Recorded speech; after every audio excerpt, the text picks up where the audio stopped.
can.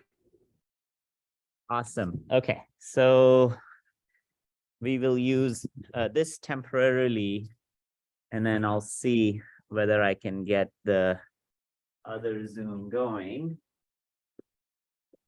Oh, too many Zooms. What is going on?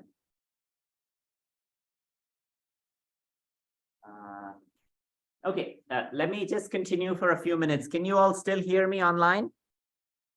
Okay, so we're going to do the Planktoscope build. When I say we will do is we will start. Anybody then who's interested, and very specifically, if you're very excited about the ocean side of things and the stuff that I talked about yesterday, then it would make sense that you engage more. There's an entire software stack for it, which we will uncover in a later class, but this will give you a sense of what does it mean to integrate parts, what does it mean to make really reliable software, especially for your projects itself. And then I think I'm looking for certain sets of people who start adopting some of these projects to really gain detailed skills. So we'll do a little bit of assembly, but then I think Ellie has one of the units running. So we will do some live demos. And then I'll talk a little bit about what does it mean to do data collection as well. What are data collection practices, and how do you do analysis on that? And then I think I had mentioned several plankton nets. I think we got some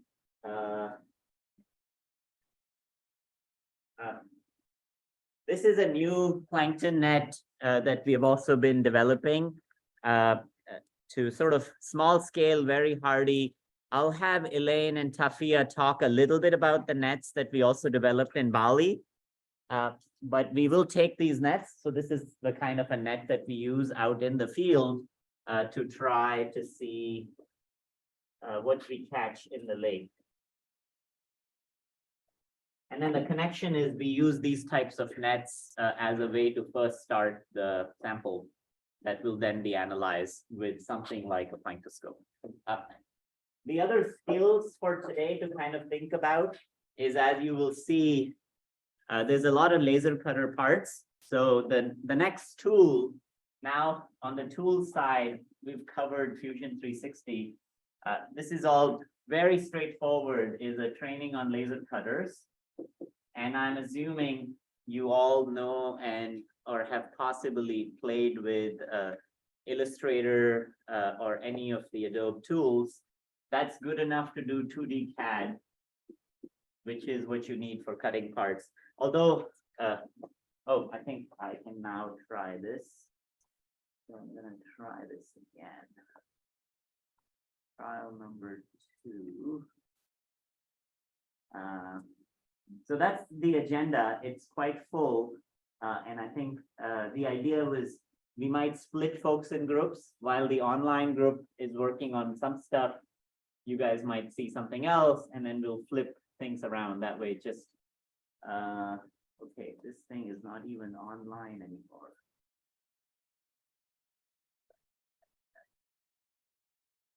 No internet access.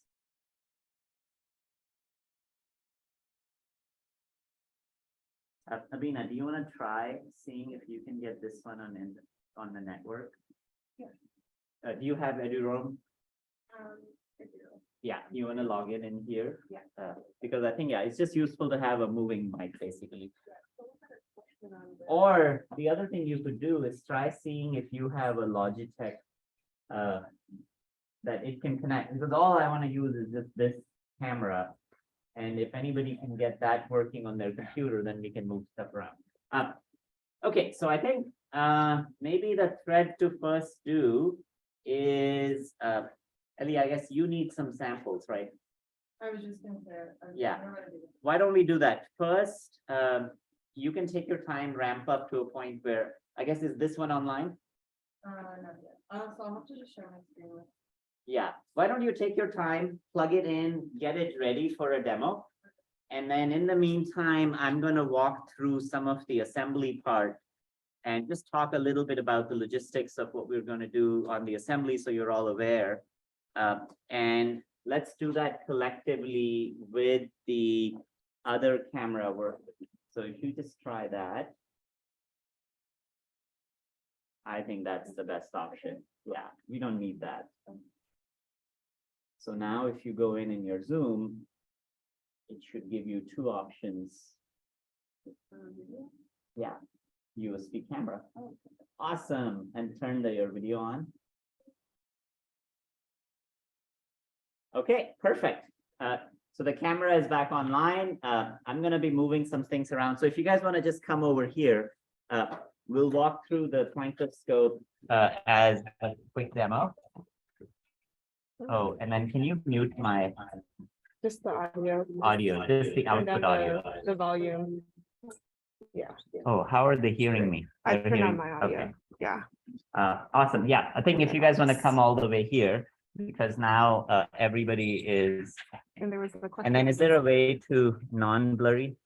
No, that was a blur right now. Oops. Yeah, Turn that off. okay. And there was a question on the Zoom about There's a the- question from Sunny. What is the disadvantage of a normal commercial net?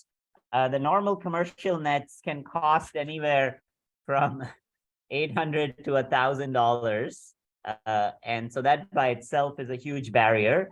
The other part of this is for all kinds of things you're trying to do, it's very valuable for you to understand what specific organisms that you might be interested in. So if you're really interested in viruses, for example, there's a totally different technique that you would use for collecting them. If you are interested in a range from viruses to bacteria, then you would use a totally different technique. So, I think one way of thinking about this is there is a classic thing in plankton. If this is the length scale, these are 100 nanometers. Let's call this as a micron, 10 micron, 100 micron, millimeter, all the way even to a meter. Can anybody imagine a plankton that's a meter?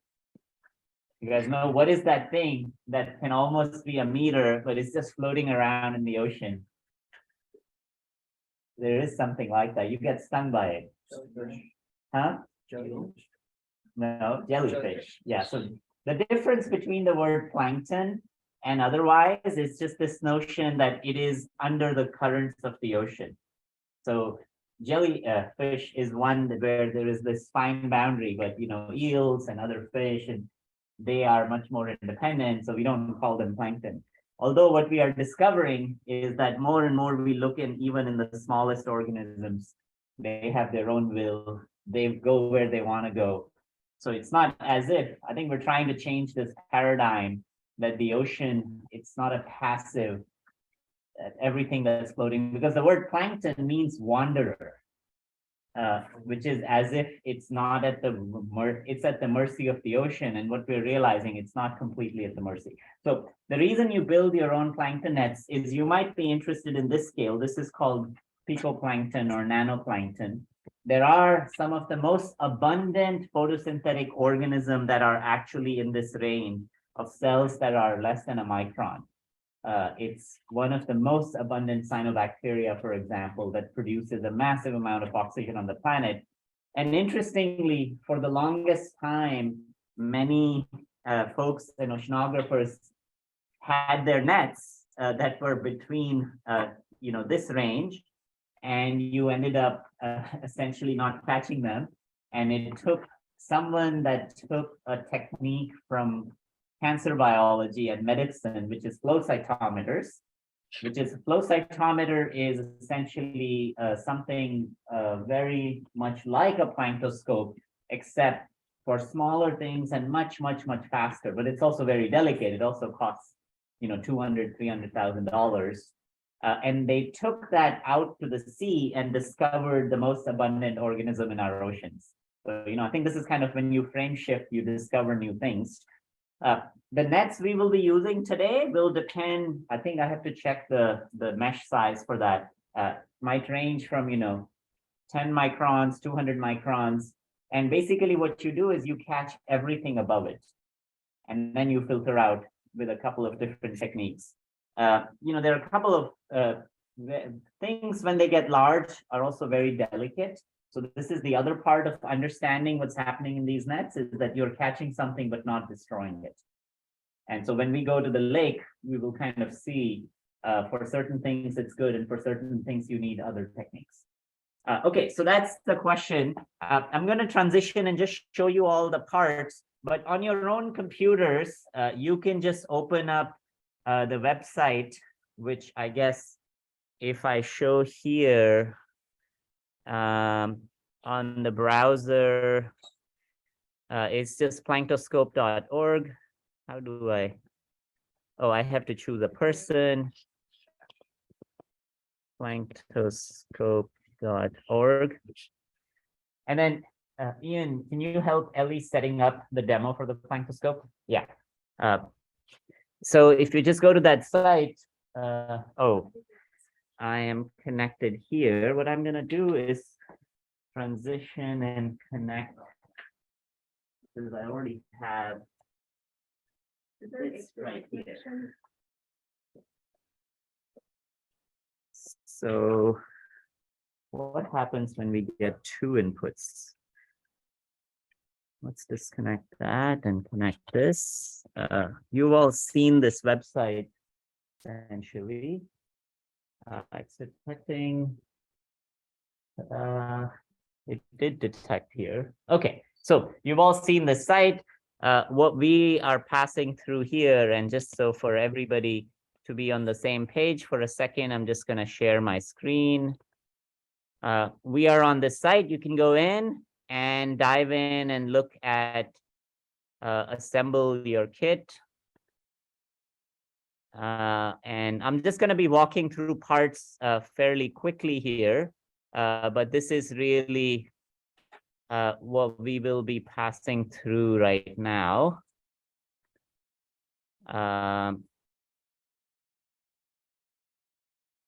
And this is a slightly older version. How do you do slideshow in Google Slides? Oh, there we go. So you'll see there's a step-by-step instruction for everything. And I don't have to do that on the screen here, but any of you just go to the site and then you can at least see what we might be doing here. And I think this is something that you will set up a computer here when we sit down. I just want to walk through some parts and kind of much more subtle decision-making associated with these parts itself. So first of all, you see the body and the construction, and this is all laser cut. And I think that might be the easiest way to just think about. I've just laid it out. There are a couple of things to keep in mind. So has anybody used a laser cutter here before? And how did you get access to it? TRL? Okay. How many of you have TRL training? Or can have access to TRL whenever you want to? At least half of you. One homework is take the other half who has never walked into PRL with you as a buddy and show them how awesome it is. You know, that's something that someone else did for you, because I'm sure when you came to Stanford, you were not PRL trained and you found someone. So do that same thing for someone else. So buddy up in some ways, go to PRL, get access to many of those tools. I think what is here is still very, very limited. For example, there's no laser cutter here. And also the spirit of that is just sometimes use whatever, you have to be resourceful. And I'm curious on the online side of the community, how many of you have access to something like a laser cutter? Okay, so I'm hearing, I see one or two, not that many people, but I think the folks that do, it would be very useful for you to just write a little blurb on the, I'll create the lab session, write a little blurb on Discord in terms of the types of things you have built and used, because it'll be helpful when we are making teams and projects to know where other resources are also located.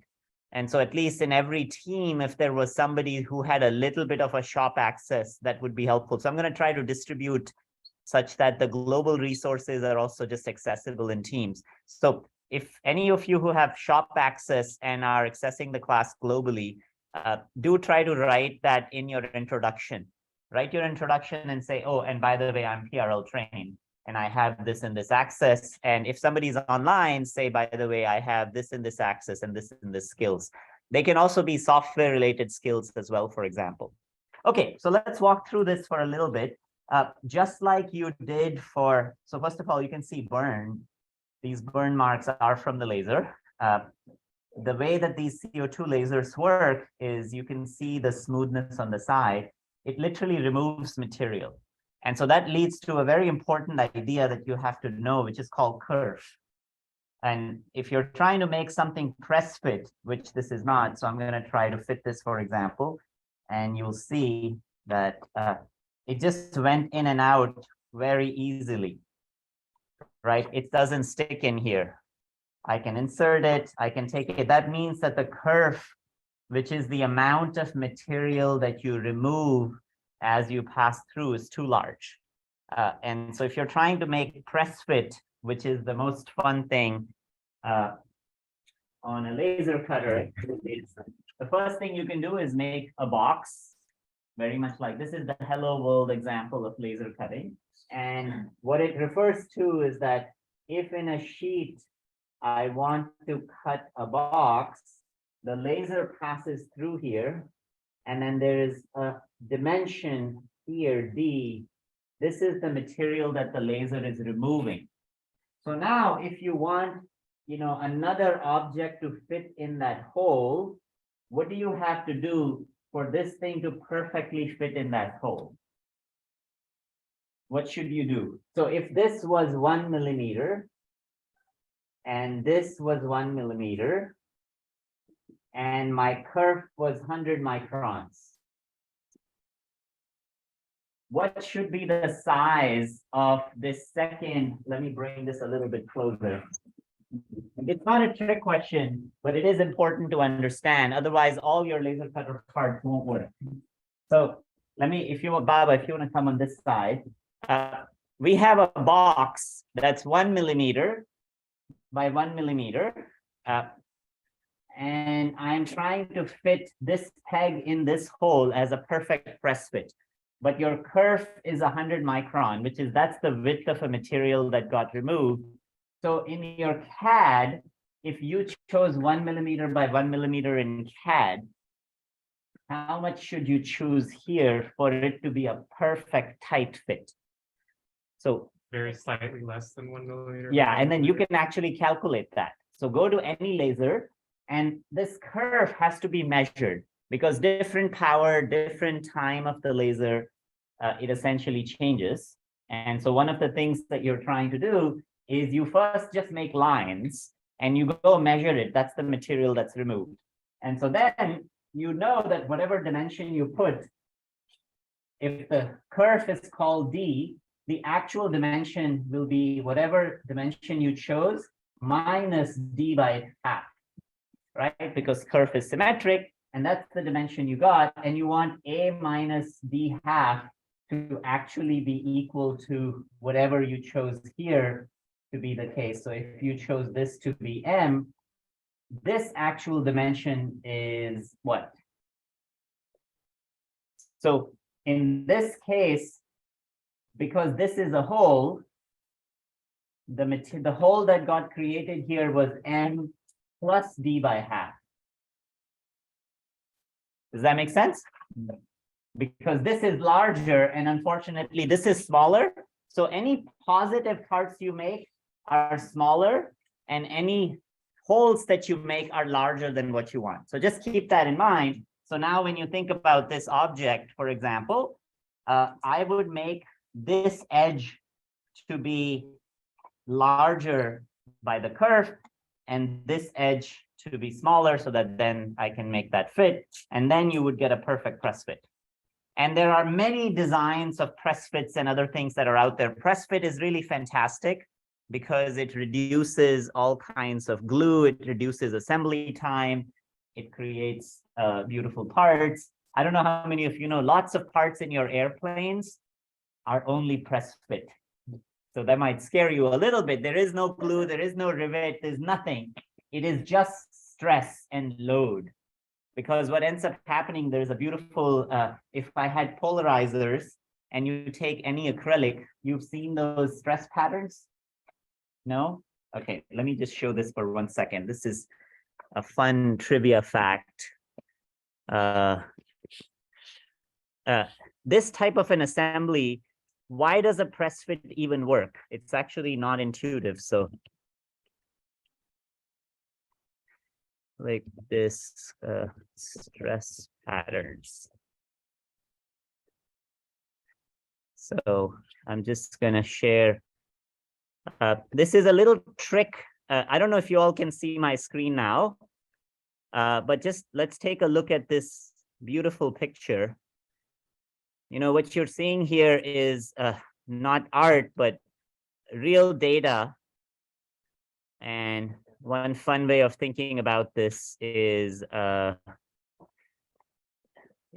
I guess any one of these. So the pictures that you're seeing are actual stress patterns, and stress can be visualized because polymers that with most of these things are made of align based on stress. And you can put a polarizer and an analyzer. You can do this at home with any of your 3D glasses that you often get. And so if you were to do this in a press fit, you will actually see that there is stress patterns here, and that's what's holding it together, because this piece is pushing it out while there is compression here and extension there, and that's what gives you the strength. And then you can try, oh, I want to make something press fit in wood. That's a little bit non-trivial. You have to think about the stress that's associated in wood. So if you're going to change your parts, you have to change how you design press fit. That same dimensions will not work for different materials. Like if you think about metal, you have to just think about, you know, what are the sets of elastic modulus of a given material that will give you that tight fit. And that is done by trial and error. Most of the time, nobody measures it.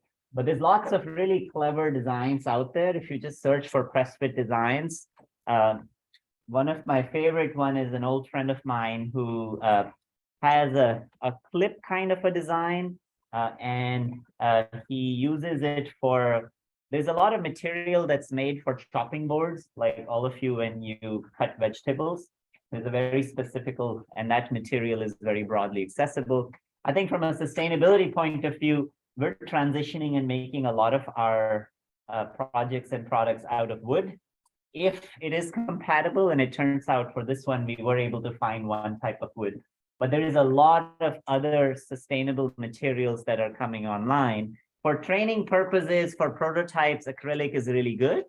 And then later on, you can think about, I think, you know, this is an important thing to think about as a designer from day one. If you don't design for sustainability, then nobody else would. It would just continue. So choose and find, although it's a lot more work for you early on, it is actually possible. And then it took us a long while to find those materials, but we were able to. But for prototyping purposes, when you're not scaling it up, that's actually totally fine, because your learning is as, you know, much more important in the early phase. Okay, so that's all I want to say about press fit. Any comments, questions, anything on the laser cutter? And then we're going to transition to a little bit about all the parts and assembly. Any questions? Okay, so that's the, yeah. Why did you guys choose to use a laser cutter instead of 3D printer? This is all laser cut. Is that what you, oh, why did we? Yeah. Yeah, I think laser cutting is ultra fast. So to 3D print this would take me, you know, 5-6 hours. And you can think about, that's additive assembly, and this is subtractive. The sheet is already there. So I would never use 3D printing for flat parts. This is all flat. There's no reason, then you just start by cutting. I think there is always this scenario. Sometimes you might want a step, like most of your part is flat, but you want this type of a step or a hole, right? So a laser cutter cannot do that. But what you could do is I could have done a laser cutter hole here and then just gone in and manually machined this little step out. So if it's small amount of 3D, so these are called 2.5D. 2.5D, that the third dimension is only an extrusion. It's not variable. While 3D is true 3D. That's the distinction. The material properties that you can get with something like this are far superior than any of our best printers, because these materials are made in bulk, while 3D printed materials will never meet that so far. And then the ones that do cost way too much to begin with.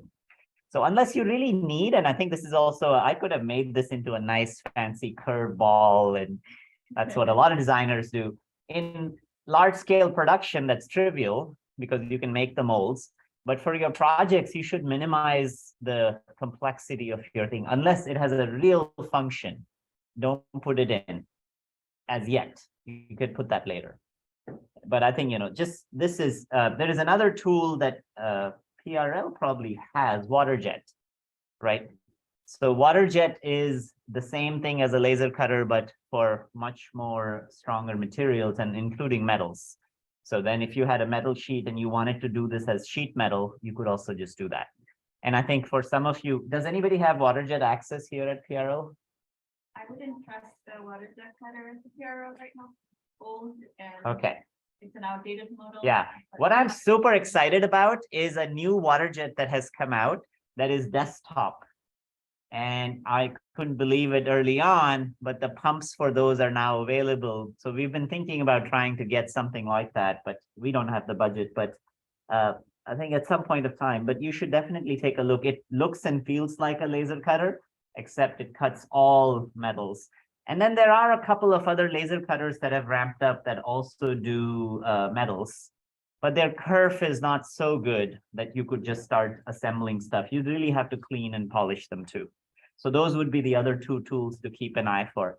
Just Google desktop WaterJet cutters. Okay, any other questions? Okay, so let's just transition to a little bit of the parts list. And I think one thing that you have to do is just walk through and get familiar with the sets of parts.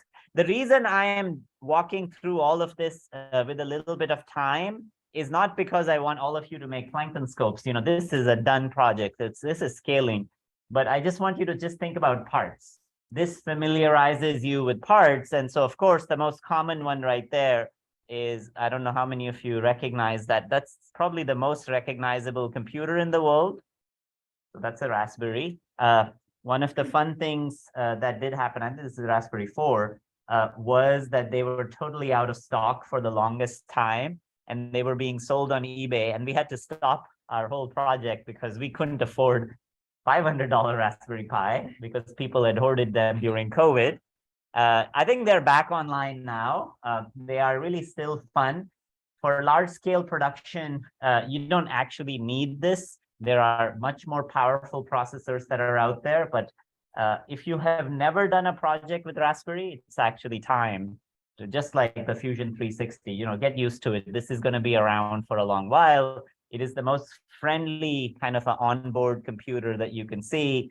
Most of you can recognize all the slots right there, so which starts to feel like a computer. You can see the processors with the heat sinks right there. And of course, it has a pinout, so you can connect and talk to it and have it drive any number of your projects.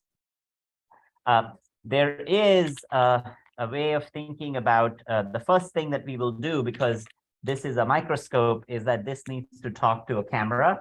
There is a camera port right there. And then we use PyCams, which is just another module that's been built. I'll pass this around. This one actually has the sensor itself on it. And you can see this little ribbon cable. And I don't know, can anybody tell me why is in this shiny silver bag? Is it anti-static? What does that mean? Like the static, if you're working on carpet or something that you pick up could short out some of the Yeah. components. Does that make sense to everybody? So that's why I'm not taking it out of the bag yet. Many times, all the electronics that you work with, you want to keep it in static bags until you're ready. Sometimes with very delicate assembly, you actually wear anti-static tag, which grounds your body. It's, you know, for some components, it's totally irrelevant because they have all the, they have enough protection built in that it doesn't matter, but you don't know when you start. So it's just best to use that as a good practice. I think so. This is really the camera, and we'll spend some time when we do the optics class, which will probably be next week, where we will talk about just, you know, what does resolution mean? So we've jumped the gun a little bit. We haven't had the chance to talk about optics, but the components that we will be using are right here. These are just some of the lenses that we use. So you can see there's a massive sea of lens choices that we will have. And this is probably, I would say, the most critical component for this project, because it's a microscope and it matters significantly in terms of what resolution you can get. The instrument is designed that for different types of choices and things you want to do, you can swap these lenses to do whatever else you want. So this lens could be a really high magnification lens, and that would be literally 5 times more even than the cost of everything else. And that's okay, because that's what you're trying to design for. If you want to move towards better and better resolution, and if you all go look in the Planktoscope paper, you can find this calculation where we actually show for the combination of which sets of lenses, what is the optimal resolution, what is the field of view, and it'll give you just some flavor of thinking. And I'll cover the optics part separately, because there is a whole bunch of things to kind of think about in terms of the optics. And then just so that everybody knows what I'm referring to when I say the Planktoscope paper is, if you all go online, because the website doesn't have all the detail, I'll just type here bioarchive new Tebow Planktoscope.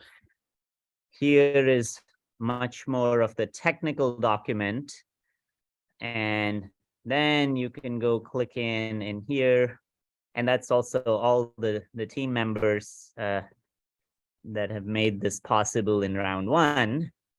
And then in here, you can go in and find every single detail about things that I'm talking about. There are 2 versions that are described in the original paper. We don't build the second version because it's very difficult to build. We learned it the hard way. But it was still important to describe because it had so you can see the optic module, it describes the lenses, it describes the optical characterization, you can calculate the resolution based on that. And I'm just going to get to the table somewhere in the end. So this was version 1. We still have many of them in the lab, but you can see in this, the electronic bus was traveling through, and all pieces could be separated from each other, almost like Lego. But on paper, it looks like a good idea, but imagine putting that on a boat. And it turns out this bus is not reliable. And so then it's very integrated, but it's still conceptually, it's kind of fun to play with for making parts that just fall apart and put back together. I think the connector issue has not yet been solved. And then this is what I meant by that. You can see this as a matrix. I can see what I'm using as a tube lens and what I'm using as an objective lens in a combination will give me the optical magnification and will give us sort of the pixel size and the resolution. So depending on if you want the best resolution, you can be in this matrix. If you want low resolution, that's okay. But in the lower resolution, you have low magnification, which means a very large field of view. So, and I'll cover a little bit of this very directly as well. And I think when we talk about software, which once Ellie is ready, when we run a quick demo, you'll kind of see what goes on in the process side of the story itself as well, because today we will just collect the data. And when we do the software stack, we will talk quite a lot about what goes on and what do you do with all of these images. Okay, so this is another document for folks that are interested that you can dive in. Okay, what are the other parts I want to show you? This is also one of my favorite parts. I'll just show this. This is just a very high resolution 1D stage. And you can see it has a motor, has a lead screw, and the pitch of that lead screw drives. So I'll let this pass this around, but I don't know if all of you can see that this is moving very, very slowly. So I'll pass this around. So that you don't want to push that, but if you just hold your hand and move this back and forth, and then if you want a project that you want very high resolution stage, you have to figure out ways to replacing these lead screws. We have replaced these lead screws with higher resolution lead screws as well before. What's nice is this is really the dirt cheap stage that has very long travel. Of course, this is a total over design because for focusing, we don't need that much as a distance. This was around with us, and now in the new version, we're replacing this with another motor. But it's a good to have in your box. The drivers for these are pretty straightforward. And I think one of the nice things about it is you can start for your project something at the low end and slowly move upward. The force that's needed is very limited. The other thing that's a historic thing in this design, as you will see over there, is that there are two motors that we are driving simultaneously, which in some sense is actually tricky. When I go back in the next version of the design, we're thinking of why is that tricky? So I'll actually move this to the other side to show you guys a functional thing to point to this idea of the two motors. So what's the best way to do that? I guess you're connected to power, right? So, Yeah. oh, I have to do that anyway because we will be moving it to that session. Say that again? That's okay. Yeah, I think the idea is we'll kind of show some of the threads and then I can, is it more on the flow side or the software? The pump is not turning on? Okay, yeah. It's on, just not something. Yeah, I think I have a trick. We can also use gravity to drive flow, and we can just use that as a demo. Yeah. So if you just keep it connected and don't connect the pump. So actually, let's me move to the other side for a second. Oh, we don't need to move that. We can use the second computer. Okay, so just come in for a second. I want to show you kind of a funny historic thing about design. So since we will be assembling the it, and let me move this out of the way. And okay, so I think, oh.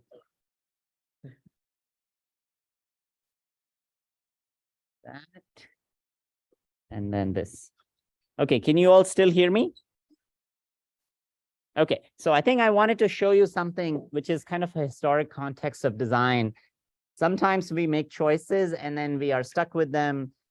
And then only in the next iteration of the design, we would change it. So there's something quite subtle about this, which is there is a focusing stage, which moves back and forth. And that essentially changes the distance between the lenses and the sample, right?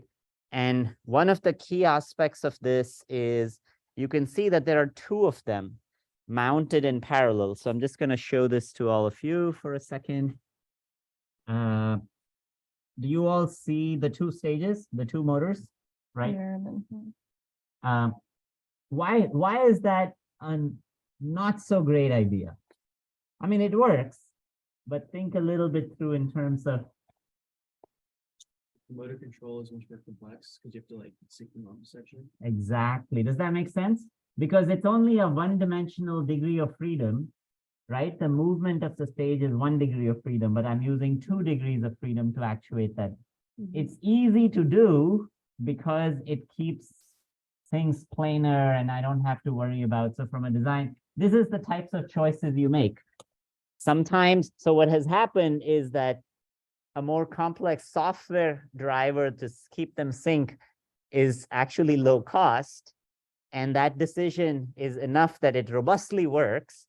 But if you were purely a mechanical engineer, you wouldn't do it. But if you are thinking you're both wearing a hat of a software and a mechanical engineer, You're like, no, no, no, I can actually solve that problem. So classically, you would be told in a mechanics class never to over-constrain your system, because if one motor moves more than the other, you have jammed the system because it tilts, and then you can't come back. But in software, you can say there is no way, because I have written down a sync protocol that, and you trust it, and you've tested it over and over again. So this is happening in a lot of our products nowadays. And there are bad consequences and good consequences, like cars are half electronic, and more so, many things that people used to really swear by in mechanical design of stability of cars and many components, it's all being taken care of by software. And in some sense, they get much harder to essentially fix. But on the other hand, it is actually useful because it is a cost-cutting mechanism. And also, in some sense, you have to think about shifting function between software and hardware if your instrument involves any software. Why do we have Frugal? The powers, I forgot what it's called. the two linear motors. Yes. Yeah. Who wants to answer why we have two of them?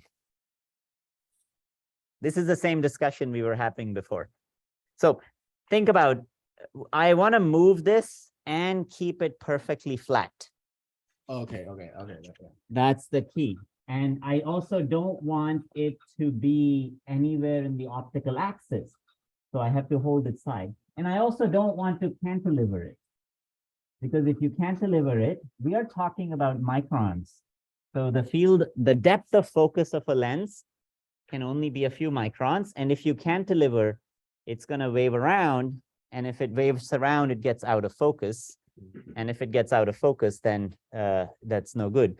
You want stability. There can be a mechanical transfer where the other one is just a support rod and only one of them is a driver. And we tried that. But what ends up happening is there is still enough torsion that gets jammed from time to time. But if you drive at both ends, it does not jam. But you are right, intuitively, there might be other mechanisms at play. And this is a very common problem. So there must exist other mechanisms, but more number of parts is more weight, more sets of threads. Okay, so we're going to do a quick demo so you guys all get a chance to just see something in action. And then we will transition to assembly and split into two teams. Okay, so I think what has happened is currently the motor driver is kind of not talking. So, but one of the things that we'll just try to do first is to give you a quick demo for the software side of the story. The instrument operates on, so I'm just going to try to point it there. But if you guys all come on this side. So I can go from the beginning. Yeah, actually, let's start from home. Okay, this is the newer. Yeah. Do you want me to go through it? No, yeah, just Okay. go through it. Yeah. Okay, so this is the interface that we use when we're collecting samples. And it's really nice because you can control the fluidics, the optics, and then also you can mark what sample you're collecting. So that's something that is really important. Like sometimes you collect something and you want to, like when you're doing an experiment in the lab, right, you write the date, the sample name, etc. And we have a way to do that through the interface also. So right now, And I think one of the things that, again, a design choice we made, we force the user to put this information, otherwise you cannot move to the next stage. Yeah. And you might think it's very at first it's annoying. It is annoying, but data collection is annoying. It's supposed to be, because otherwise you end up in a situation where, you collected the data and you don't remember where you collected the sample from. So it requires the GPS coordinates for every sample. And I'm trying to remember the folks who's connected from Indonesia. Remember when we were using the sets of tools in the field, we were always also putting the GPS coordinates. And this is a kind of an important thing to keep in mind for any of your ecological projects, is try to record. A field notebook is really to be used, and you want to record every single parameter that you can imagine. yeah, so right now, so I don't have to include the GPS coordinates just for time. Yeah. I'm going to say we're using a lab culture, which is true. And it's nice. So the name of the project is the class, or whatever you want to call it. the ship, sure, we can say, Ian, you can set up the second one on the Yeah. back somewhere. Yeah. I'm the operator, and then you have to validate all this information. And we have the date and the time. This is not correct, but, we'll say it is. Okay. And then you can move on to next. And now you can look at the optic configuration. So, we can turn the light on and off. You can see the light in the system turns off. It's nicely controlled by that. And you can see now the imaging chamber. You can see that the focus is a little bit funky right now. It looks like we're kind of focusing on the glass. So usually when you see scratches like this or things that don't look like cells or things you want to be looking at, that means you're out of focus. And then you can change the color of the image that you're looking at or the brightness, for example.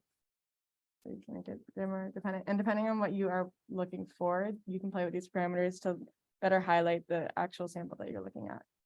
And then, as Manu was talking about, you can play with the linear steppers. So you can say, we're going to move 10 microns or 100 microns in either direction. And if I do like 1 micron, you can see it's moving now for a while. And you can see, I mean, if you guys take a look, you can actually see or you can feel them like, And then, of course, the image Rotating. also got blurry, yeah, so you can see the right? image change. So you know your Okay, we moved in focus is the wrong actually direction. working. Well, yeah, Yeah. that also. So we'll go back in the right direction. And then every time you're imaging in microscopy, there's always two floors. There is, the sample is between two walls. So you want to basically, and right now you can see some things. If you focus just a little bit more, I can already see, right? Do you all see Yeah, that? did you see that when I move this? You Yeah. can see there's things floating with the sample. Yeah, so just what if you just focus a little bit more in that direction? Yeah, keep going, keep going, keep going. And we might have reached the second wall right there. And so now if you move the sets of samples, there it is. So now it's the sample that's This is- in most amount of focus. And this is not a sample, this is like Yeah, just dirt coming from the Yeah. tube because it wasn't cleaned after the last field trip. everything is a sample. Yeah, that's- Whatever was growing in the tube, it's probably not dirt, it's all Yeah. organic. Like I can see the green stuff. This is yeah, probably some microalgae that's Yeah, growing in it. it's from Yeah, Palau, I think. yeah, Yeah. And then when it's connected to the pump, you can also control the pump. So today that's the problem we're having. But you can also use gravity, as Manu was saying, Yeah. to flow a sample through. But you would be able to, normally see the pump rotating. So would all the segmentation stuff run on your laptop or would it run on the Pi? yeah. We have a choice for that. Okay. We used to do all segmentations in the past on the Pi, and now we have scripts where you can record the raw data or you can just run segmentation. And what's key is we don't run the segmentation and stuff while collecting the data, so that the data part is done, and then you can hit segmentation and it'll process, and then it'll prepare a file, which is much smaller than the overall set of pictures, because segmentations allow you to throw away any part of the pixels which do not have any data. Okay, so the next Yeah, and thing- actually my intuition is that the pump is still running. Did you check the reverse settings? I'll check it in a second. like back and forth. Yeah, I think Yeah. it might be clogged with some things. Yeah. It's fixable, but Yeah, maybe. yeah. Um, Yeah, and Okay. I think I'll ask Ian and we'll set up Yeah, the that one second should be unit working. itself as well. Yeah, and then, once you have the settings that you like for the image that you want to collect, then you want to set up the acquisition. So now you're actually going to run the pump and you're going to stop it every so often to collect images. And that you want to set the volume that you're running through, the volume of actual image. And this is the older version. The newer one, I think, doesn't stop. Yeah. So, but the same thing where you'd set up the volume that you want to run, the number of images you want to take. I guess we can do that. Sample one. Yeah, so- you can just run any Yeah, test You have essentially. to like update it and start acquisition.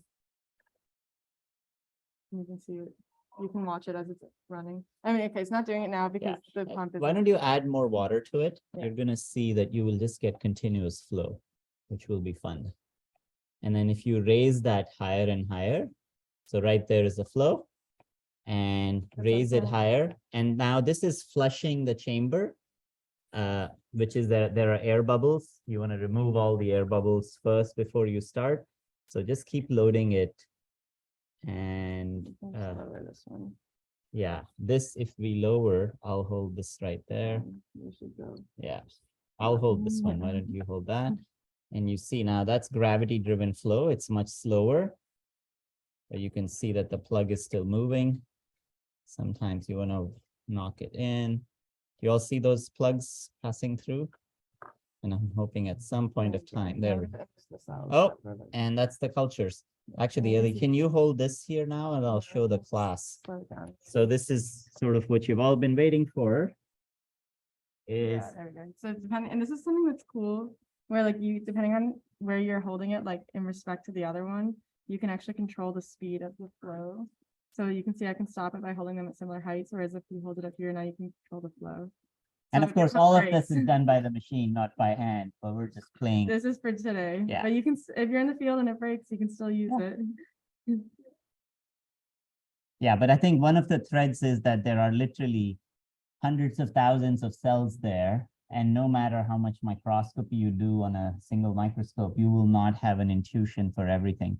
And what's really cool about the cells is, let's go in a dark room to show you guys. Oh yeah, these are really cool. Yeah, where is the culture?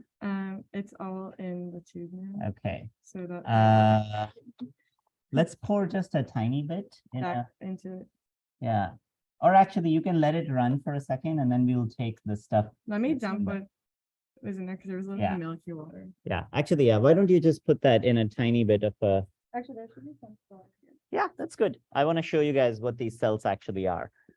Okay, so that was a quick demo for the instrument per se. Okay, and then I'm seeing the couple of questions. So the web interface is all running on the Raspberry itself. And one of the threads is that we just have a browser connection through. And one of the things that we're excited about is that because of that, we didn't need a computer. I could have been controlling this through my phone. You can be controlling the entire instrument through an iPad or any web compatible screen. This is also how we reduce the cost, is the microscope has no eyepiece, no way to display, but we assume that screens are around everywhere. And that is an assumption that we make, but when that assumption is true, which is the case for the kinds of settings that we are deploying and installing this instrument, we are able to strip the cost of any of the screens.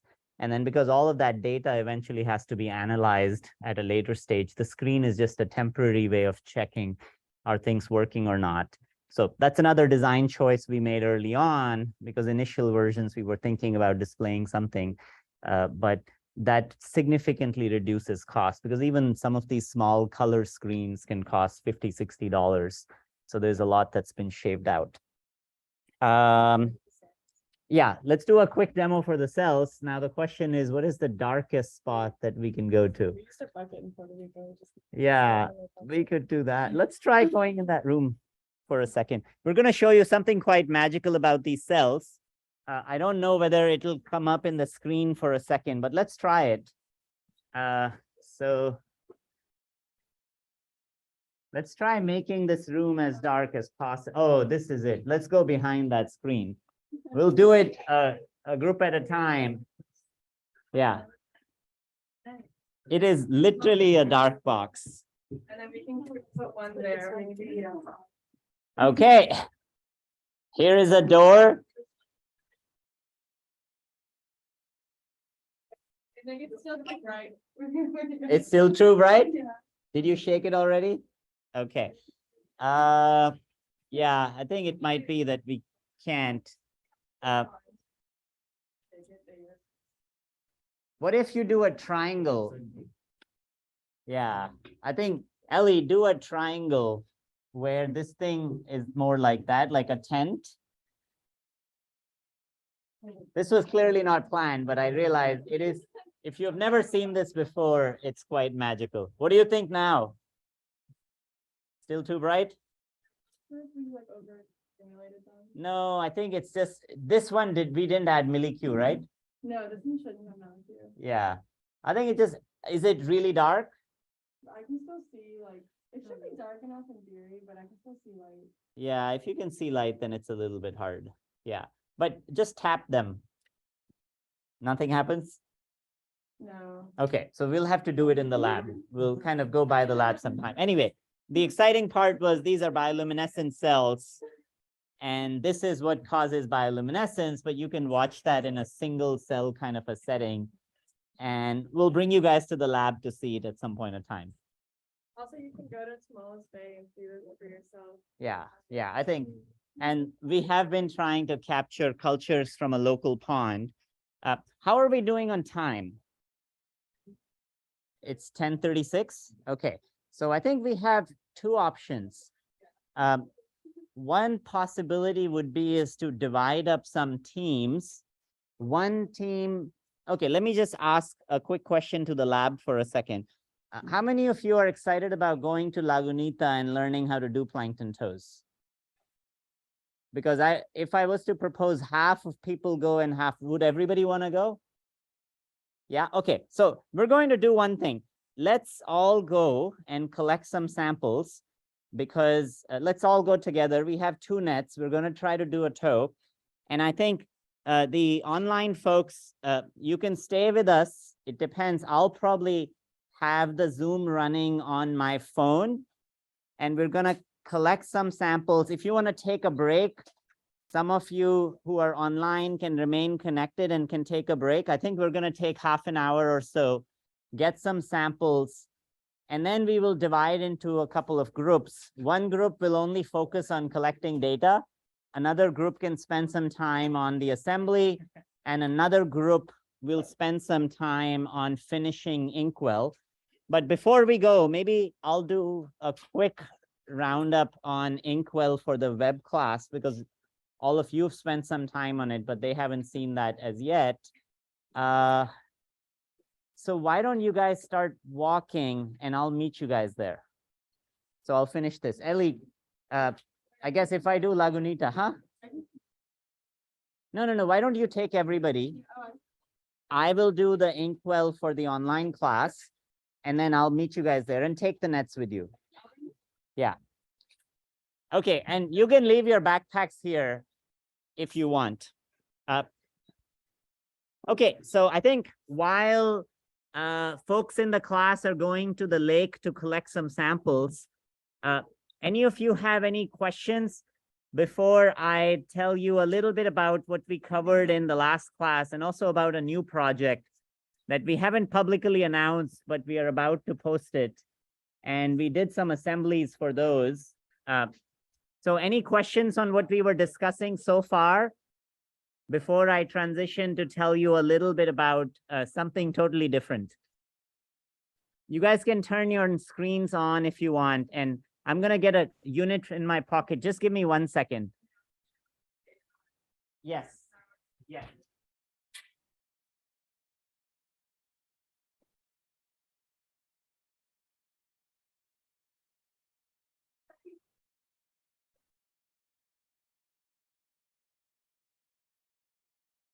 It was a mistake, you know, but it's ready to fly, you know. Not ready.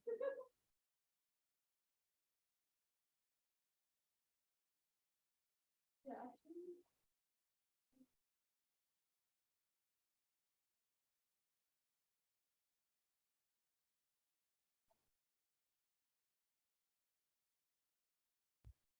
Okay, so it's nice and quiet here, so then I can just focus on the online bit now. If some of you want to turn your videos on, it's kind of also fun to put names to faces, only if you can. But just it kind of gives a sense, and since I'm the only one here, I can remove the mask. So any questions? And I think once the samples arrive, I will also just connect the machine on Zoom so you guys can really see kind of the capabilities of the instrument itself, and especially on a sample that none of us have seen before. But before we dive in, I want to tell you about something else. But any questions so far? And I know doing this online is pretty hard because all you're watching is a tiny little screen while people are touching and playing and building. And one of the threads that I'm going to do for essentially, because all of the sets of projects, the early projects and lab sessions are much more about case studies, and I just want to share design choices and other threads. The later sets of labs will be things where you're just trying to improve one specific skill rather than go through an entire project. But I think even then, I'm curious, anybody else has any comments and threads before I totally do a 360? Yes, go ahead, Smriti. Oh, I think you are muted. Sorry.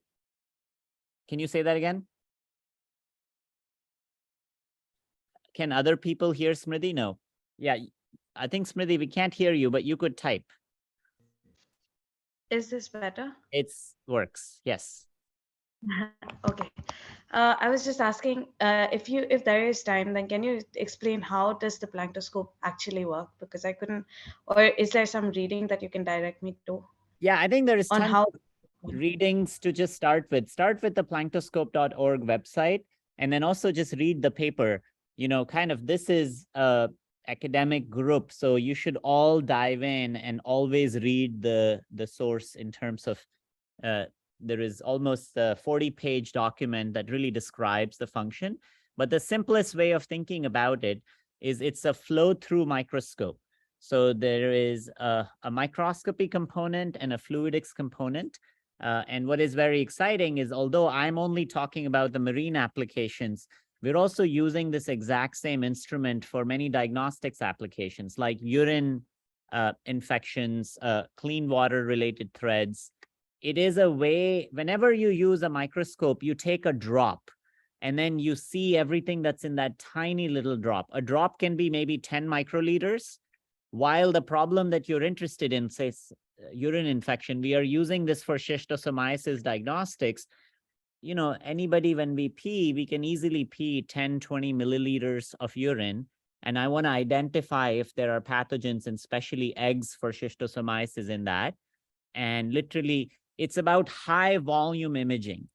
And then there is an extreme of this, which are flow cytometers. Now they cost $500,000.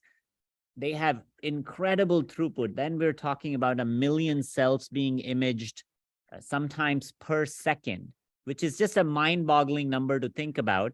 But because of that extreme throughput, they are incredibly delicate and they break all the time, and it requires a massive amount of instrumentation to push that limit.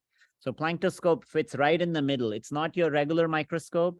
It is a high throughput microscope. It's not an ultra high throughput microscope. So that's the basic mechanism. And then I think one of the things that I'll do is, one of the big projects right now is we are putting all of these microscopes online. So there is a new website that we have put together in which we are providing the control of the instruments to the community itself. And then we are also asking our community members to join that web platform too. So then all of you, even folks who don't have them in hand, can essentially play and run and collect data. Because one of the important aspects of this is that we want the instruments to be running all the time, and the individual user may or may not be there at that time. So this is really kind of our way of broadening the access to this tool, even for people who don't have it physically with them, because you get to learn quite a lot by just watching a large amount of microscopy data in the context that it's collected in. I'm seeing Julius's hand, so I'll take that question, and then I want to tell you about this thing that I've been tantalizing you with. Yes, Julius, go ahead. Yes, so my question was on the way the information gets to be released and the details that you're providing. Yeah. So does that mean that the lab majorly focuses on developing open source tools and trying to democratize science? And then how does that again play with the details of to see that these things are now sustained? Because then if they do not have the commercial viability, and then the sustainability would have some issues. Yeah, so I think I'm talking about the financial sustainability, not the. Yeah, I think the way we operate is we first have to solve a real problem. Once we have solved the real problem, then we build a commercial enterprise that's really just focused on scaling up production and making the cost viable, so that you know, that there is a sustainability in the sense that we are not just dependent on charity and philanthropy. Because one of the problems in this context of the world is like, there can be lots of tools, but many of these projects die. So Planktoscope, for example, is a commercial entity that's now been set up in France, and we're starting manufacturing.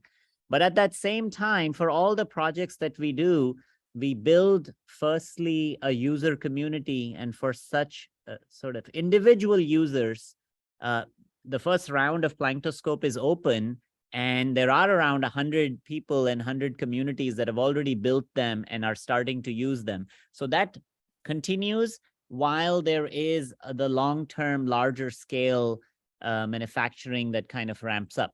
So, this is a classic case in a lot of, there are lots of open source 3D printers that people can build, but then when you want to push on the quality of the things, you might also think about buying it as a kit or buying it as a completely assembled unit. It's just about making all possible options available.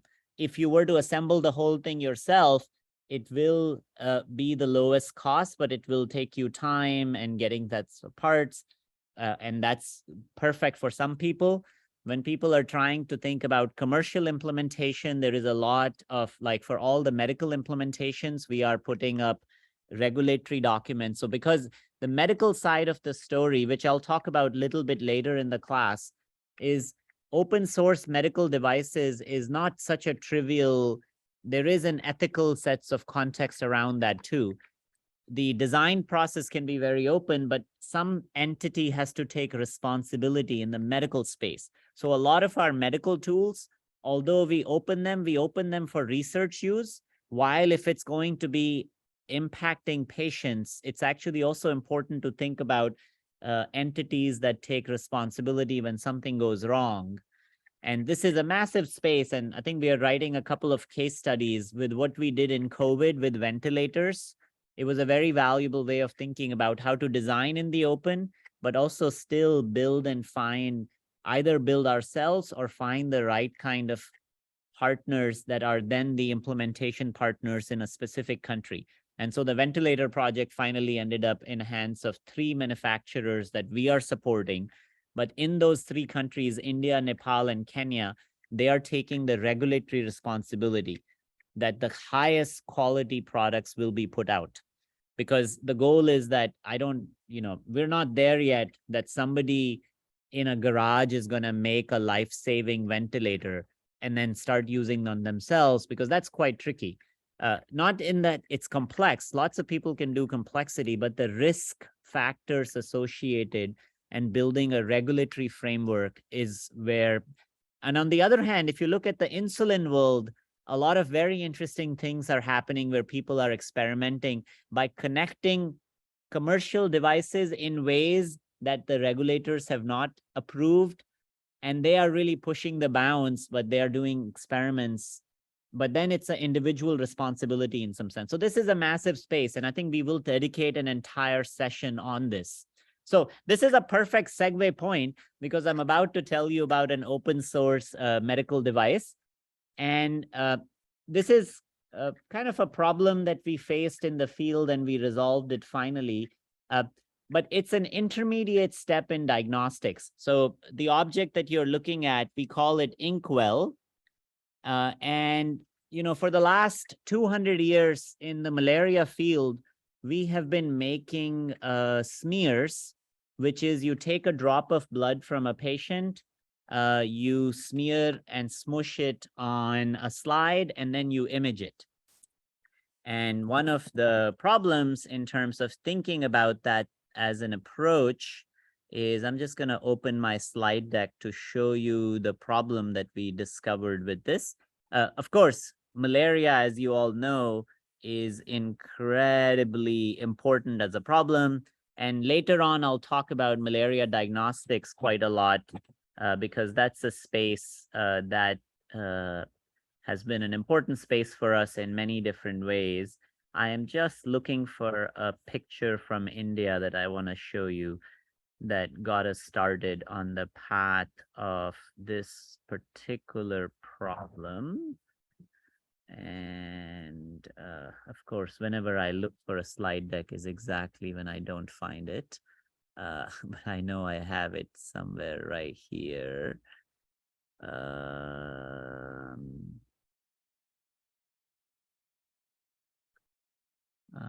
Okay, I think I'll just show it in this context. And okay, there we go. So the image that I want to show you is from the field in India. So when you do malaria diagnostics, you take a patient blood and you want to smush it on a slide. And then when you smush it on the slide, then you want to be able to image it.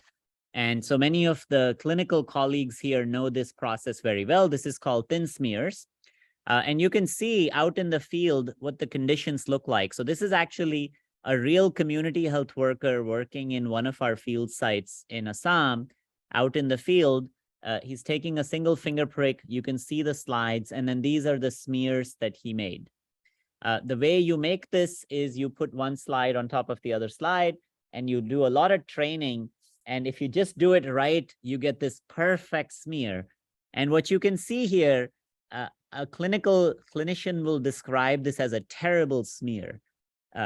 But you know, it seems simple. It looks like, oh, it's just smushing and smearing, but incredible physics is unfolding here. And so what you can see here is in this process of there is a particular velocity and a particular angle that creates this kind of a smear. And the reason these smears and their quality is important is because 200 million slides are made around the world every year, all using this manual method. And many of them, you know, as great as 50% of them are actually unusable. So this was the problem and the challenge we decided to tackle. Once this slide is made, it goes into the microscope that we will talk about when we talk about malaria in a future lab session around octopi. But one of the challenge was you can see when you put them under a microscope, the bad smear looks like this all smudge. I can't see anything in a good smear. So it is a make or break. It's not, you're not just improving the quality, you're making something that's totally unusable to something that will actually give you the highest resolution imaging. And the way we did this is essentially building an instrument, and I'm not going to go through the physics of this, but this is what it looks like.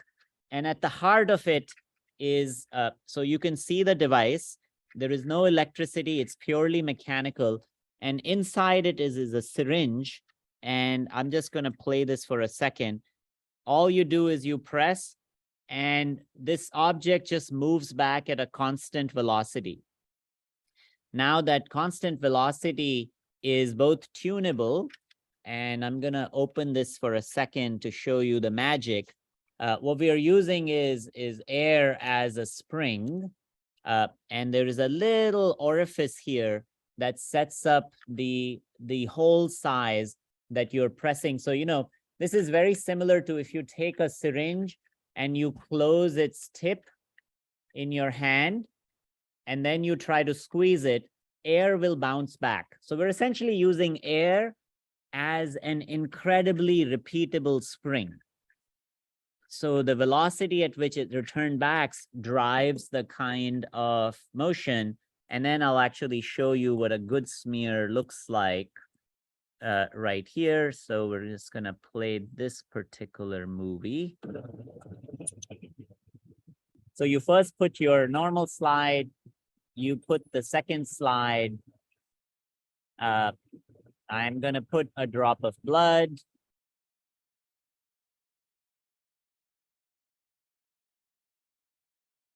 And, you know, you're usually putting something like 5 microliters of blood. The contact creates that, and that's it. So now the smear is made. But what's really fun is what the instrument just did is give you roughly around 20 million cells that we have access to by imaging now. And so this is sort of now the smear is drying. One of the fun things about this is the way we are releasing this, so you can see the difference between velocities and how it changes. We are using this product or object as a test case for testing 3D printed medical devices. Because now this is not a critical care device, because I can tell that the smear is bad, and the machine that reads it can also tell the smear is bad. So we are using this as an intermediate to test. Lots of communities starting to build these parts and see the efficacy and the efficiency at which they can make it, to really try to just also understand how the manufacturing process and the spread of ideas in some sense. So last week, the lab session that you all missed, we essentially assembled all of them right here with the pure sets of parts. And what I'm going to do is I'm about to post this paper, and at that same time release the 3D printed files. So any of you who has access to 3D printers, what I would be very excited about is try building one of these and give us feedback and actually run smears. And the second component of the project, which we will be documenting online, is finding and replacing any parts that can be found locally. For example, we use these rods. It's very easy for me to go to McMaster and find 1.25 millimeter steel rod. You might be somewhere else and you might be like, oh, I can't just find that. So, you just use a bicycle spoke for it. So one of the goals is to modify these sets of parts purely for locally found parts. Similarly, here is a little controlled valve that we use, but you can also use the bicycle valve that is often in all bicycles as a way. So what I'm excited about as an assignment for you all, which can only happen for the global community, is try to indigenize this device.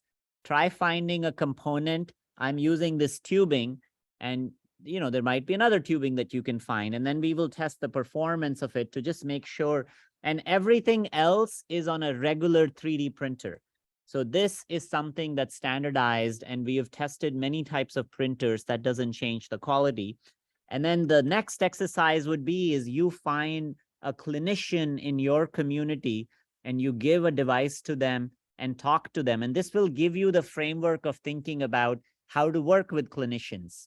How do you go about answering their concerns? And then one of the goals of this case study beyond this instrument is to really think about how does innovation in global health spread?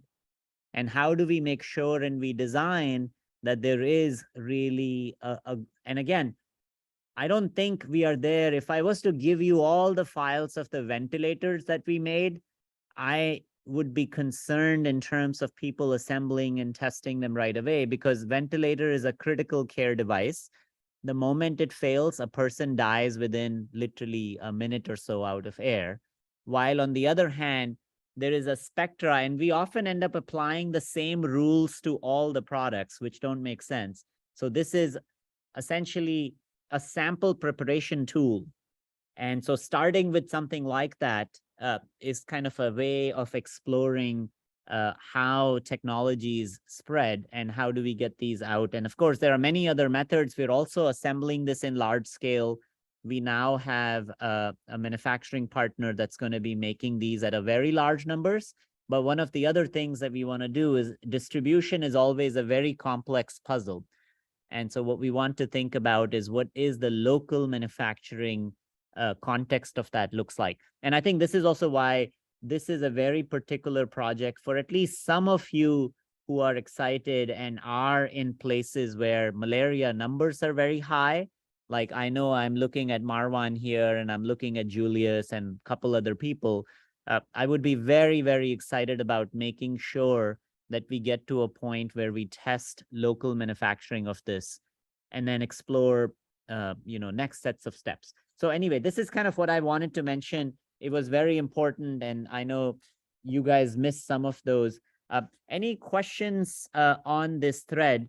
And then there are a couple of other tools that are out there in this space. I see Pierre has a comment. And I think one of the threads that has been is there is AutoHeme that had just come out while we were building this as well. And one of the threads about this is to add, one of the challenges that ends up happening is with the sets of devices, we wanted to strip away any need of electricity. There is one commercial tool like this that costs around $700. This is $5 to $10 in parts. So that's kind of the big difference associated with this. The other context of this is once we built the design, the reason we didn't release it for the longest while is we wanted to do long-term testing. So right now there are 5 clinical partners who have run this for 10,000 cycles. So this is another thing to keep in mind is how do you do cycle testing?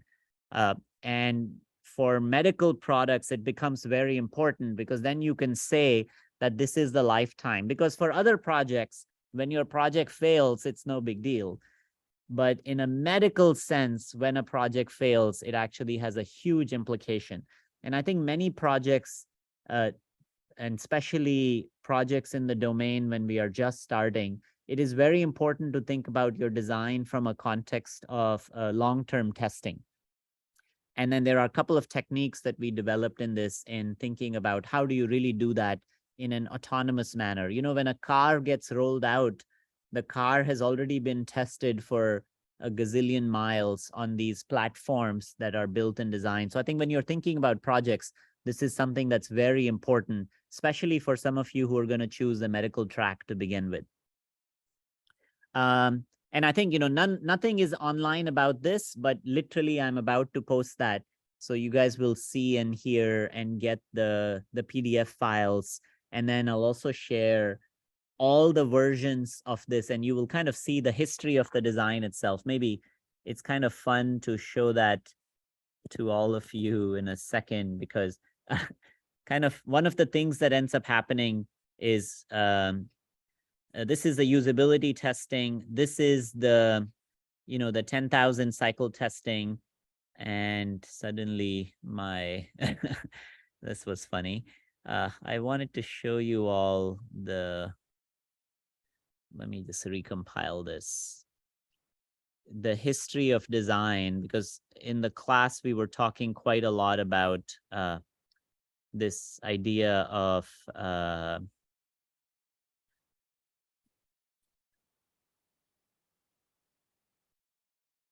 so let me keep finding. It's gonna, yeah. So this is, you'll see, this shows every single design that we tried.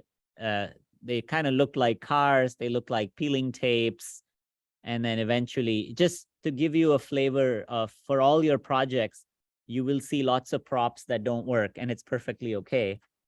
And then one finally works. This is a classic thing. And I think most of you who have been doing this for a while know and realize this, but sometimes we don't share the stuff that doesn't work. So in the document is every single thing we tried that did not work. It might seem like a fairly simple challenge, but it's actually quite complex when you want extremely precise velocities that are also tunable.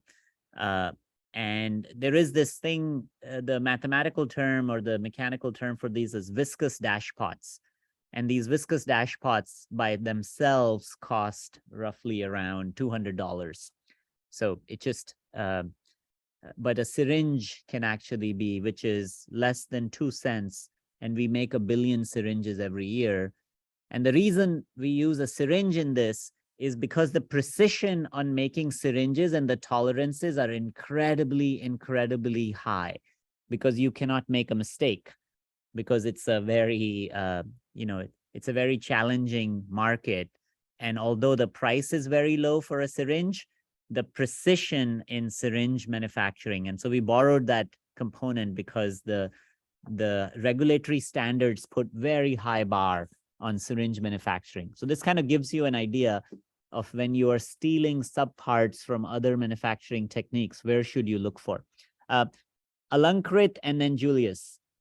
Hi, Dr. Prakash. I had a question about the slides. Are these standardized slides, or are these, you know, I mean, the device seems to be for just particular slides, right? Slide, that's correct. Yeah, so I think diagnostics standardized slides long time ago. A single glass slide cost around 5 cents.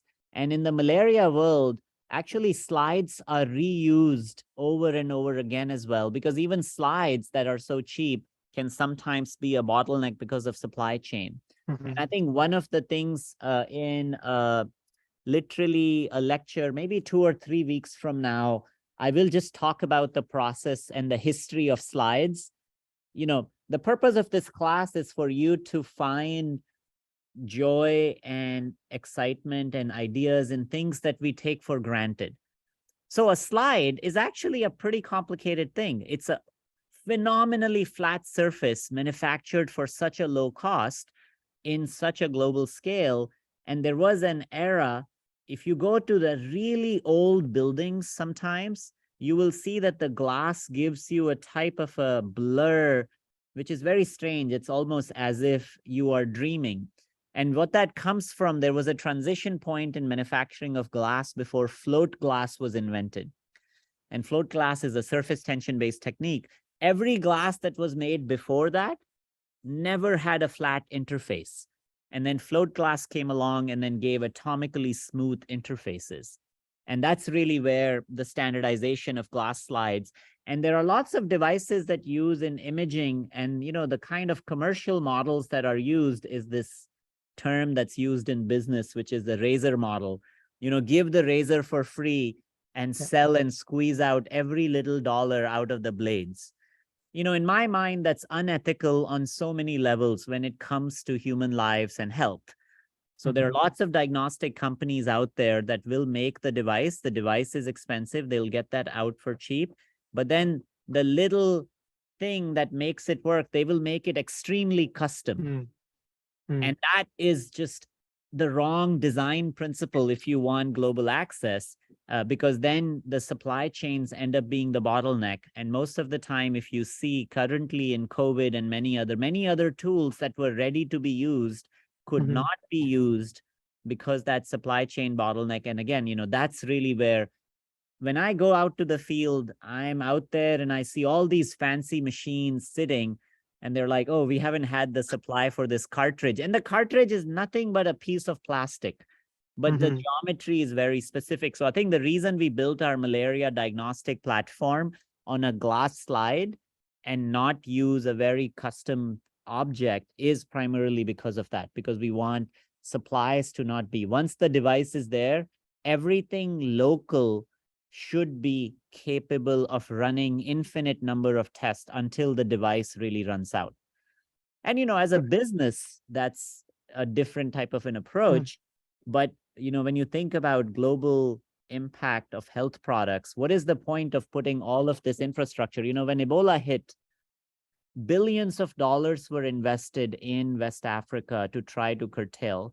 And many of those devices don't work anymore because they were one-shot, very specific, custom components. And, you know, this is the challenge that we face. Julius, I see you have a question. Yes, I actually wanted to sort of ask around the same area of accessibility and then trying to sort of lead to commercialization or mass production.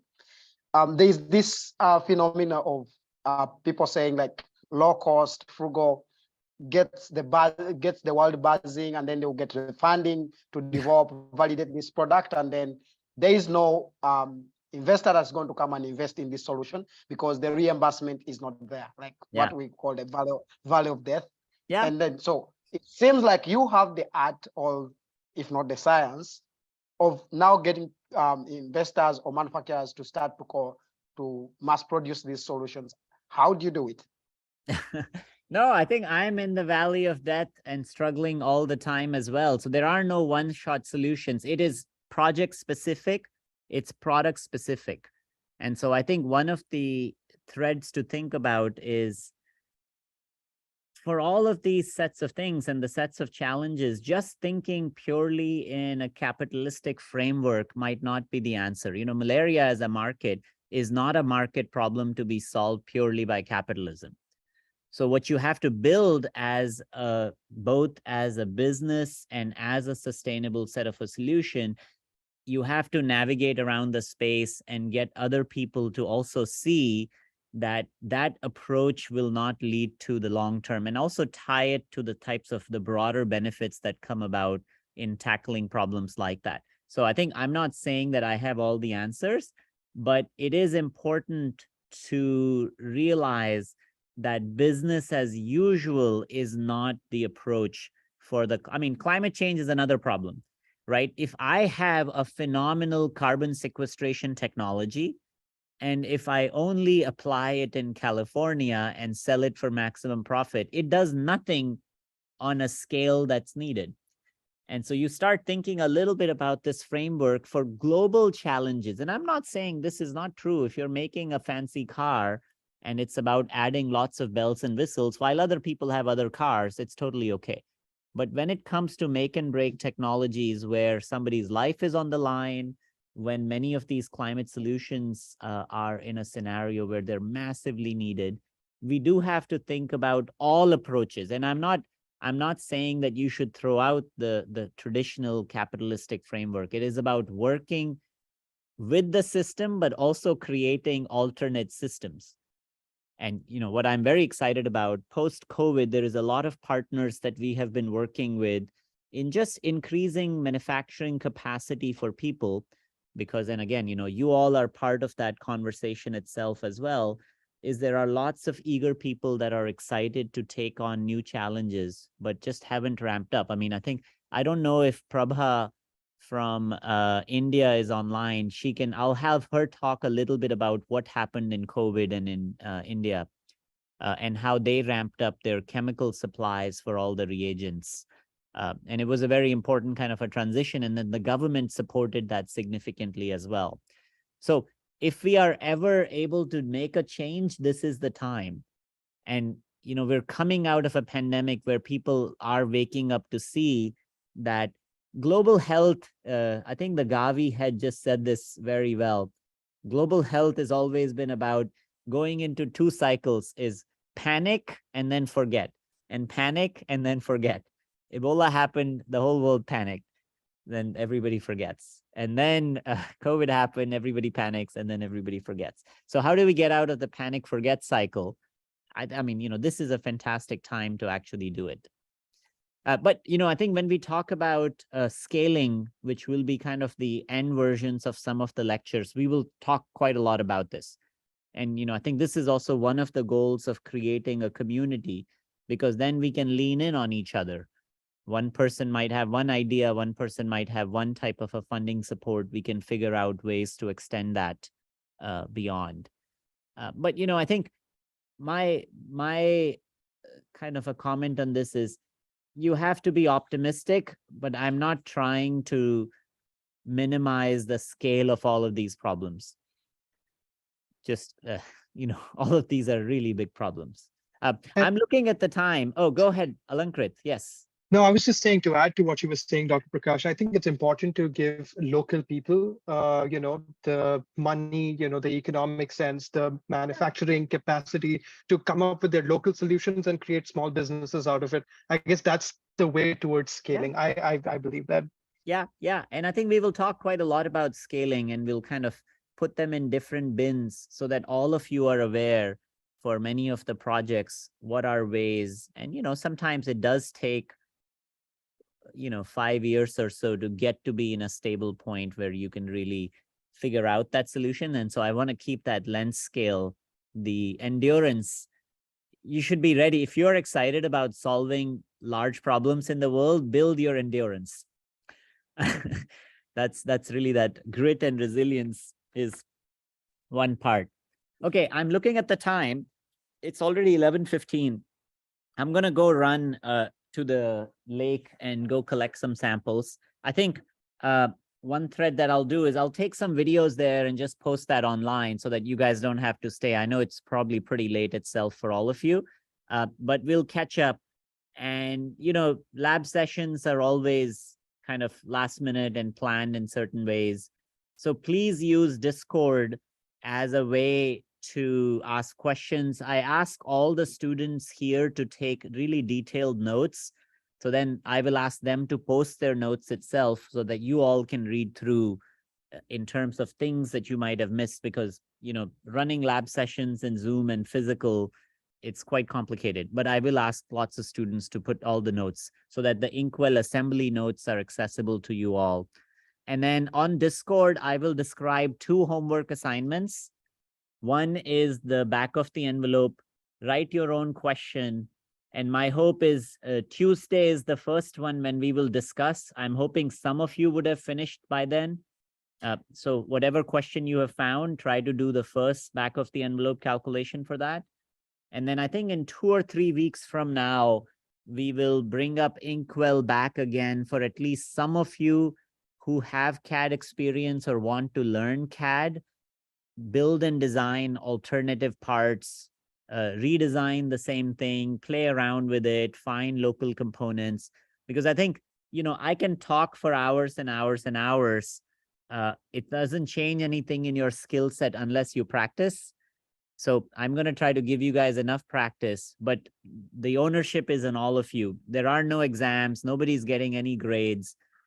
I'm not watching whether you do it or not. It's up to you. But my hope really is that when you see an opportunity to do something, especially for the global community, try actually executing on that, because this is not a listening kind of exercise. It's the doing exercise. So do try to make an effort. And there are lots of people in the community itself that can also take a design that you made and print them in their facilities. It just, there's a lot of equipment available. I also like that once a while we have really young people listening to us. So on that note, I'm going to say good night. I'm sure it's time for at least the young ones to go to bed. And I'll catch you guys on Tuesday. Bye, everyone. Hey, everyone.